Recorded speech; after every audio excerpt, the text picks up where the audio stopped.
मुंबई उच्च न्यायालयामध्ये नोकरी करण्याची सुवर्ण संधी प्राप्त झाली आहे। मुंबई उच्च न्यायालयात वेगवेगळ्या पदांसाठी नोकरी जाहीर करण्यात आली आहे। क्लर्क, शिपाई, ड्रायव्हर, स्टेनो लोअर आणि स्टेनो हायर पदांसाठी ही भरती जाहीर करण्यात आली आहे। त्यामुळे 2381 पदांसाठी ही भरती आहे। या नोकरीसाठी वेगवेगळ्या अधिसूचना जाहीर करण्यात आल्या आहेत। त्यासोबतच नोकरीसाठी अर्ज प्रक्रिया देखील आहे। त्यामुळे 15 डिसेंबर पासून ही प्रक्रिया सुरू होते आणि नोकरीसाठी अर्ज करण्याची शेवटची तारीख ही 5 जानेवारी 2026 आहे। त्यामुळे तुम्हाला जर या नोकरीचा लाभ घ्यायचा असेल तर लवकरात लवकर अर्ज भरून आजच प्रक्रिया पूर्ण करा। या नोकरीसाठी तुम्ही अधिकृत वेबसाईटवर जाऊन अर्ज दाखल करू शकता।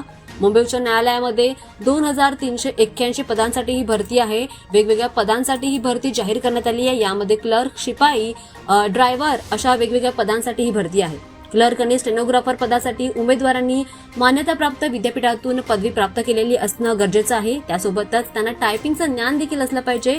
शिपाई पदासाठी उमेदवारांनी 10वी पास असणं गरजेचं आहे। यासाठी वेगवेगळे नियम देखील काढण्यात आले। त्यामुळे या नोकरीसाठी अर्ज करणाऱ्या उमेदवाराची वयोमर्यादा 18 ते 28 यामध्ये असावी। त्यामुळे लवकरच नोकरीचा अर्ज भरा आणि नोकरीची सुवर्ण संधी प्राप्त करा।